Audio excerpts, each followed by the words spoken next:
Улсын их хурлын дэд дарга эрхэм гишүүдээ. Монгол Улсын засгийн газраас 2025 оны 9-р сарын 1-ний өдөр Улсын их хурлд өргөн мэдүүлсэн Монгол Улсын нэгдсэн төсвийн 2026 оны төсвийн хүрээний мэдэгдэл, 2027-оос 2028 оны төсвийн төсөөллийн тухай хуульд өөрчлөлт оруулах тухай хуулийн төслийн 2 дахь хэлэлцүүлгийг Улсын их хурл хэлэлцэж, Улсын их хурлын чуулганы 2025 оны 10-р сарын 17-ны өдрийн нэгдсэн хуралдаанаар хэлэлцэж 3 дахь хэлэлцүүлэгт бэлтгүүлэхээр төсвийн болон эдийн засгийн байнгын хороонд шилжүүлсэн.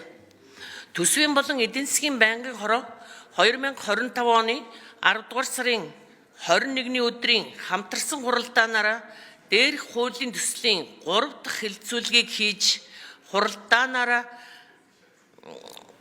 Монгол Улсын их хурлын чуулганы хуралдааны дэгийн тухай хуулийн 64-ийн 1-4 заасны дагуу нэгдсэн хуралдааны 2 дахь хэлэлцүүлгээр олонхын дэмжлэг авсан саналыг төсөлд нэмж тусгасан төслийн эцсийн хувилбарыг танилцуулгын хамт та бүхэнд хүргүүлсэн.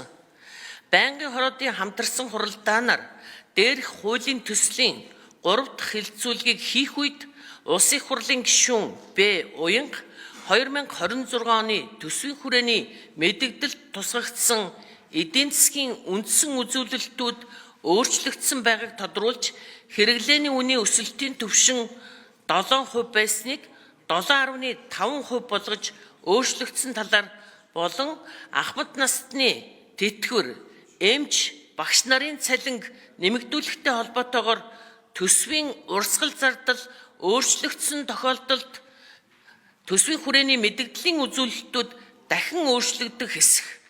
Улсын их хурлын гишүүн Л. Соронзон болд нэгдсэн төсвийн орлого зарлагыг тус 490 тэрбум төгрөгөөр нэмэгдүүлэх нь хөгжлийн бодлого төлөвлөлт, түүний удирдлагын тухай хууль болон төсвийн доктортой байдлын тухай хуульд заасан төсвийн тусгай шаардлагуудыг хангасан хэсэг.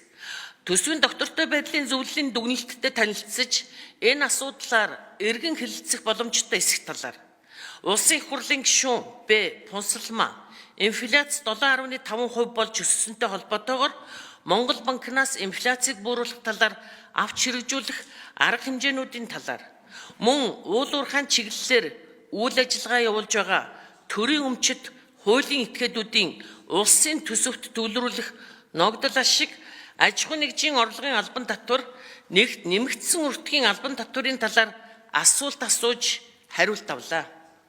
Улсын их хурлын эрхэм гишүүдээ. Төсвийн болон эдийн засгийн байнгын хорооны хамтарсан хуралдаанаар Монгол Улсын нэгдсэн төсвийн 2026 оны төсвийн хүрээний мэдэгдэл, 2027-оос 2028 оны төсвийн төсөөллийн тухай хуульд өөрчлөлт оруулах тухай хуулийн төслийн 3 дахь хэлэлцүүлгийг явуулж, төслийн эцсийн хувилбарыг бэлтгэсэн талаарх танилцуулгыг хэлэлцэн шийдвэрлэж өгөхийг та бүхнээс хүсье.